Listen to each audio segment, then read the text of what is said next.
Welcome to Unbearable. I'm Mike. And I'm Anna. So here on Unbearable, we look at news stories, headlines, that kind of thing. Right. And we decide how they make us feel. Is it, unbearable? It is bad. Yeah, bad. Or maybe just neutral. Neither here or there. Exactly. Or hopefully sometimes bearable. Good news.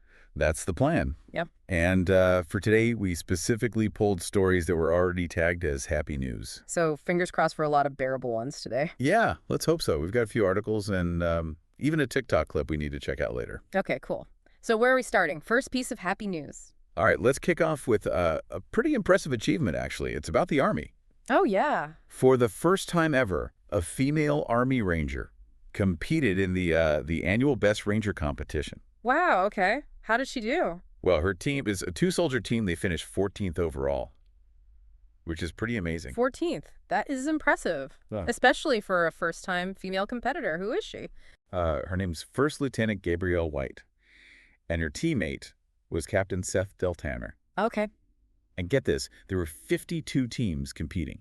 All the others were all male teams. So the only team with a woman, that's significant. Did they mention who won? Yeah, let me see. First Lieutenant Griff Hokinson and First Lieutenant Kevin Moore from the 75th Ranger Regiment. Gotcha. And where are Lieutenant White and Captain Deltanner based? They're both at Fort Benning, Georgia.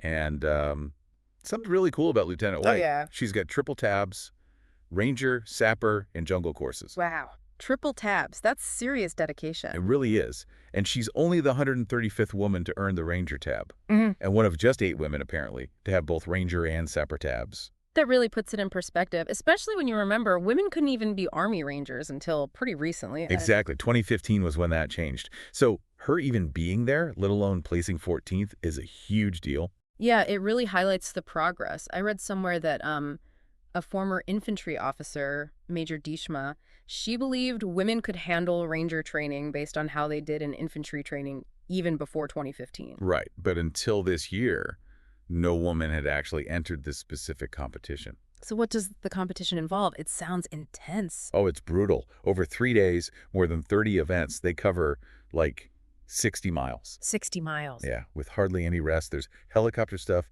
fitness tests, land navigation, weapons qualifications, obstacle courses, the works. Good grief. And how old is Lieutenant White? She's 25. Graduated West Point in May 2021, finished Ranger School in April 2022. So quite accomplished already. Definitely. And just for context, as of January this year, only 154 women had graduated Ranger School in total. So her being in this competition is really something. Absolutely. Okay, time for the verdict. Unbearable, neutral, or bearable? What do you think? For me, this is easily bearable. It's about breaking barriers, incredible effort, progress. It's just a positive story. Yeah, I'm with you. Totally bearable. Shows real dedication and how things are changing. Great start. Okay, what's next? You mentioned something about an act of kindness. Yeah, this next one. It's quite something. Okay. It involves an 81-year-old waitress. 81. Still working as a waitress? Yeah, that's the crux of it. Her name's Betty, works at Eaton Park near Pittsburgh. And basically, she couldn't afford to retire. Oh, wow. Dealing with chronic back pain, too, and living on just like $910 a month from Social Security. Gosh, that's incredibly tough. So what happened? Well, this TikToker, Tammy Conzier, she's an esthetician. She was in the restaurant with her son. She noticed Betty seemed to be struggling, overheard her talking about money. Okay. And Tammy just felt she had to do something. She started recording a TikTok, hoping to maybe raise a little awareness or help somehow. And she gave Betty the $40 cash she had in her purse right there as a tip. That was really kind of her, just that initial act. Yeah. And Betty's reaction was apparently great. She joked about still being able to outdo all these whippersnappers, even at 81. Huh. Good for her. And she told Tammy and her son to enjoy life because it goes by fast. Anyway, Tammy posts the TikTok. And it blew up. Totally blew up. Yeah. People immediately started asking how they could donate.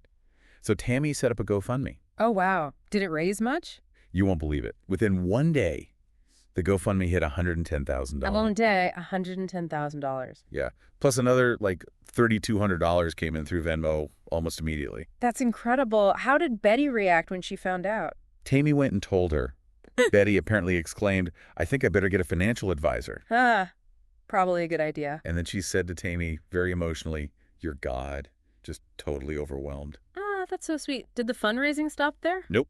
It kept going. By early April, the GoFundMe total was over $328,000. Yep. $0.739.18 to be exact. Good grief. That's amazing. Yeah, they actually had to get an attorney involved to set up a trust fund for her because it was so much money. In sense, Tammy just said Betty's the sweetest woman and totally deserved it, and she was just thrilled they could help her finally think about retiring. Okay, this one's pretty clear-cut for me. Assessment time. Go for it. Absolutely. Unequivocally bearable. Just pure kindness, community support, social media used for good. I love it. Couldn't agree more. Definitely bearable. Such a heartwarming story. Right. Okay, now you mentioned a TikTok video earlier. Yeah, so we're going to take a quick pause here. The creator we're talking about is at Im23. Okay. And we're specifically going to look at the third video listed on their profile right now. This person basically goes around saying nice things to strangers.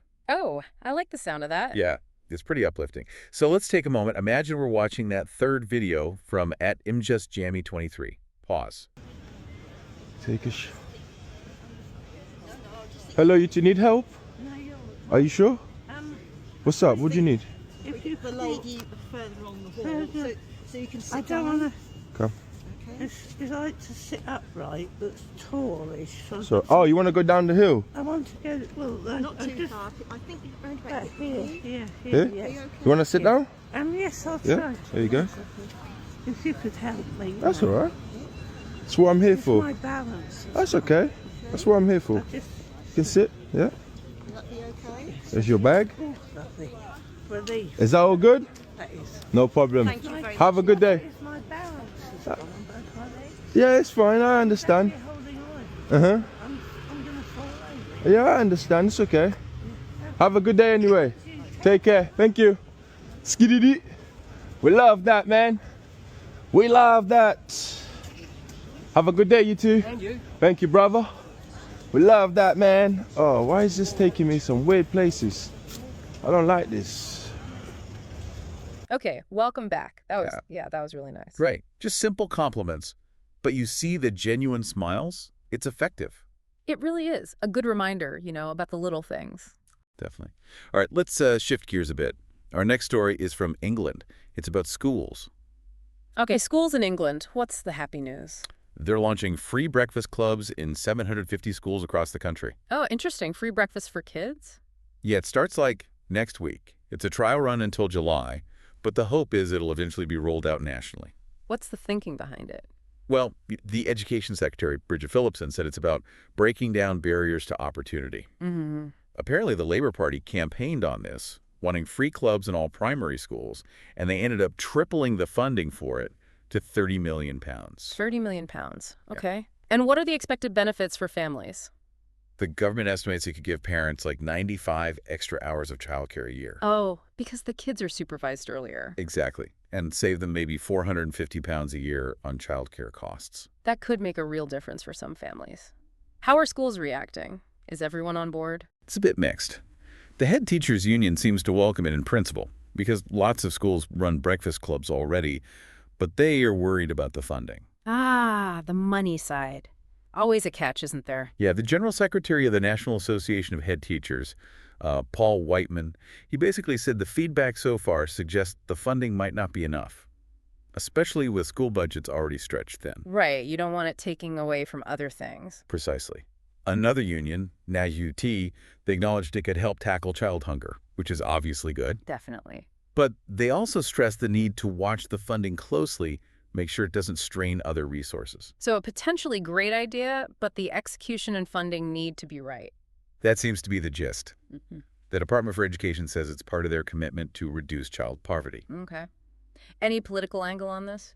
Well, yeah, a bit. The Shadow Education Minister, Neil O'Brien, pointed out the previous government also supported breakfast clubs and questioned some past decisions on child benefits. So, the usual back and forth. Yeah. Right. Politics. Where are most of these trial schools located? Devon has the most, with 25, and then Birmingham with 24. Okay. And is this unique to England?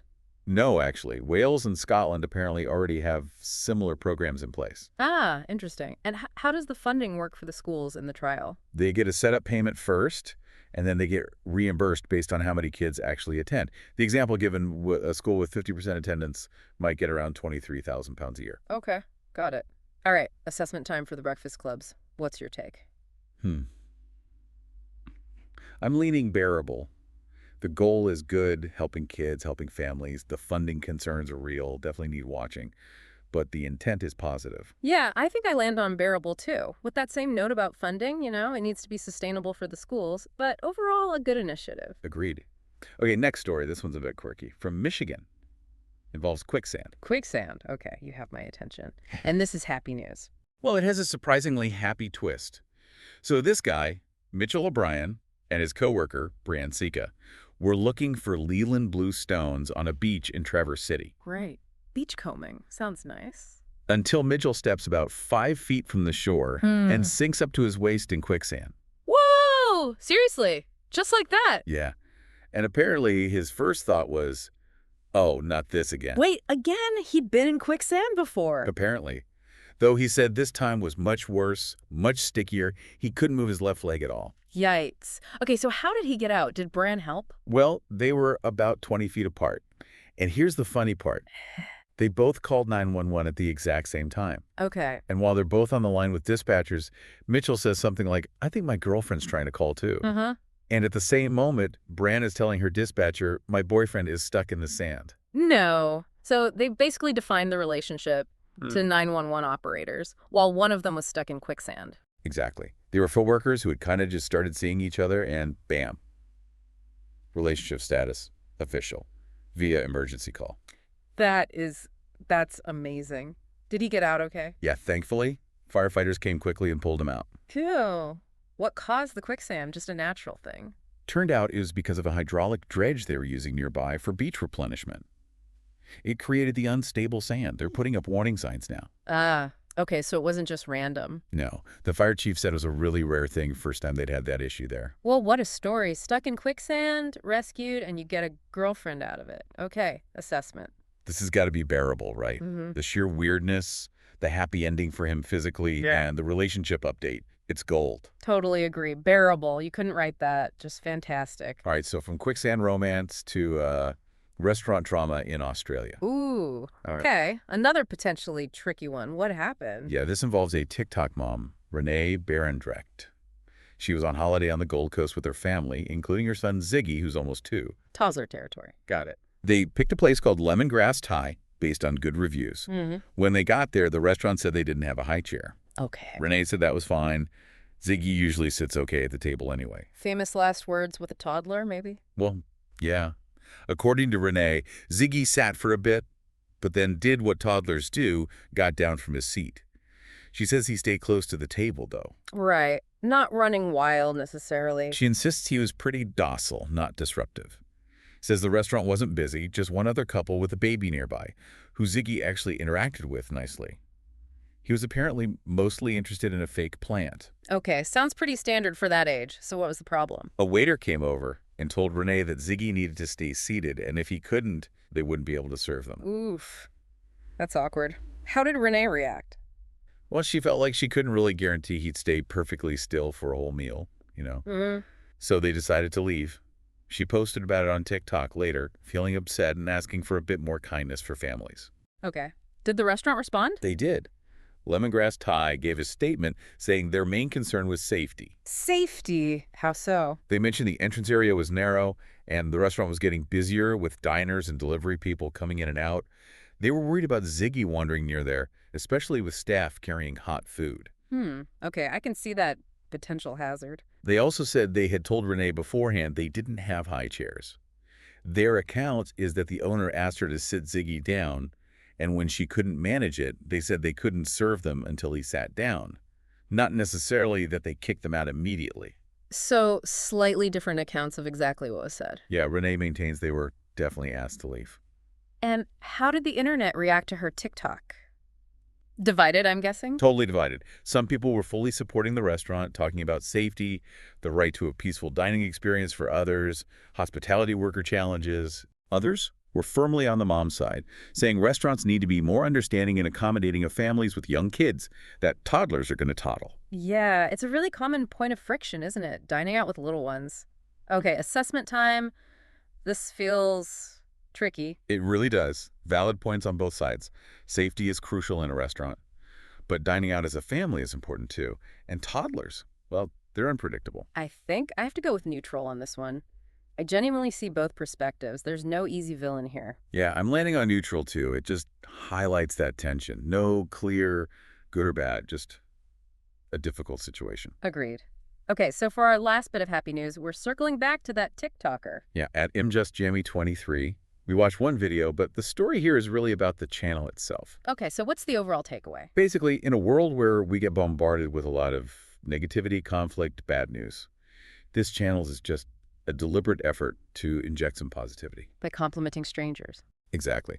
This person, who is of African descent, just goes up to people on the street, in shops, wherever, and finds something nice to say.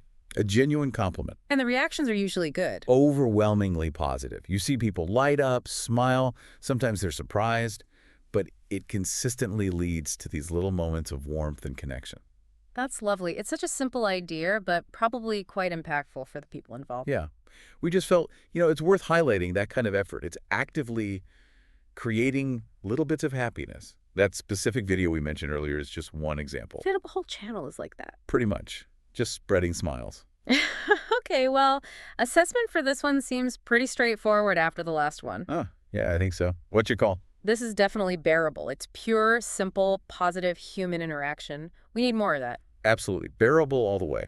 A nice antidote to some of the other stuff out there. Okay, well, that wraps up our look at this collection of happy news for this edition of Un-Bearable. Yeah, quite a mix, wasn't it? Yeah. We had military achievements, incredible generosity, breakfast clubs, quicksand romance. Restaurant debates, and just pure kindness. And I think overall, the scale definitely tipped towards bearable today, wouldn't you say? Oh, for sure. Mostly bearable, with a couple of neutrals thrown in, which is probably realistic, even for happy news sometimes. True. And it does make you think, listening to these, which ones really stick with you? Is it the big dramatic rescue? Or maybe the quiet, everyday kindness, like the TikToker or the GoFundMe. Everyone probably connects with something different. Yeah. And if you did enjoy that vibe from the TikToker, again, the channel is at MJustJammy23. Worth checking out if you need a little pick-me-up. Definitely a good source for that. So maybe a final thought for you listening. In your own life, what are the bearable moments, big or small, that maybe you don't always notice? Yeah, and how can we all maybe try to create a few more of those positive interactions like that TikToker? Just something to think about. Indeed. Well, thanks for joining us on Un-Bearable. See you next time.